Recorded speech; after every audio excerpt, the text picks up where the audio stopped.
Hi guys, so my most asked question is, why are you so fine? I'm joking. Where is your hair from? And I keep telling people it's not about the hair, it's about the skill behind the hair. So let me show you. This hair is from Yolova hair, and it came with eyelashes, a wig cap and tweezers, and the hair was beautifully packaged in this bag. This is what the hair looks like when I received it. As you can see, the transparent lace is not matching my skin tone, so let's fix that.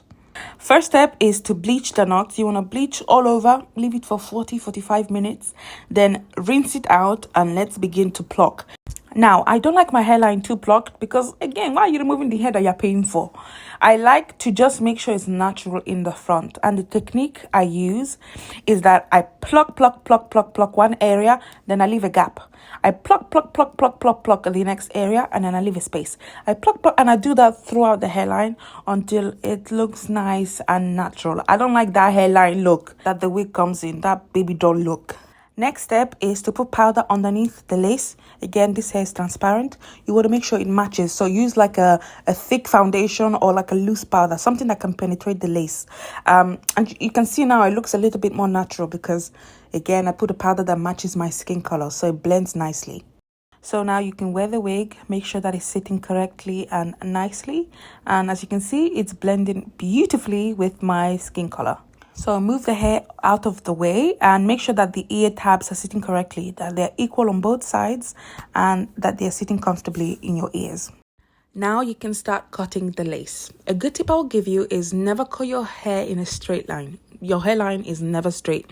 Make sure you cut in like a zigzag pattern so that it looks natural, and that, I don't know why, but the hairline blends better when you cut it in a zigzag motion. Take your time in cutting, never rush it. You want to make sure it's perfect. So because I like to wear my hair gluelessly without glue, I like to add an elastic band, and I just sew one from the left going into the right of your ear, and it just makes sure that it sits better. So the next step is to cut the ear tabs off. Don't be afraid to cut the ear tabs off because otherwise your hair won't sit down flat. So anything covering the ear, cut it off. You want to make sure the ear has space, basically.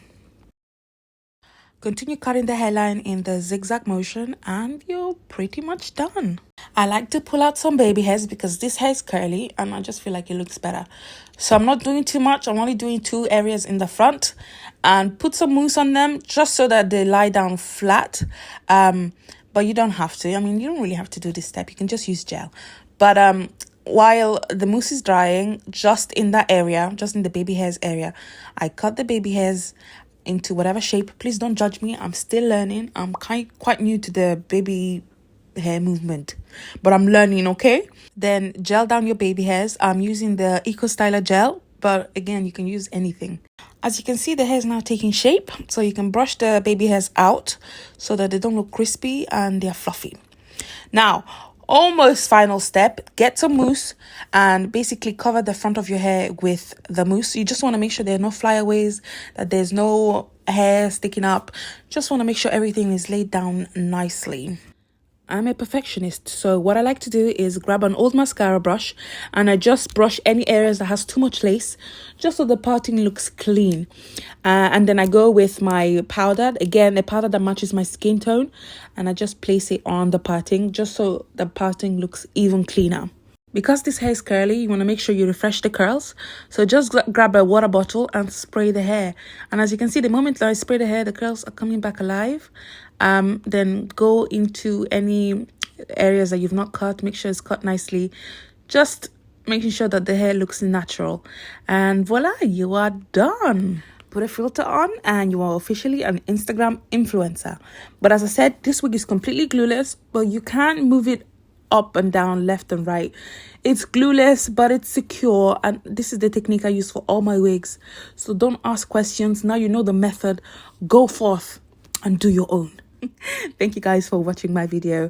If you have any questions, leave them down below and I'll answer them. But I hope this helps. If it doesn't help, please manage it. Okay, this is what I do for all my wigs, and this method works for all of them. Anyway guys, thank you. Bye.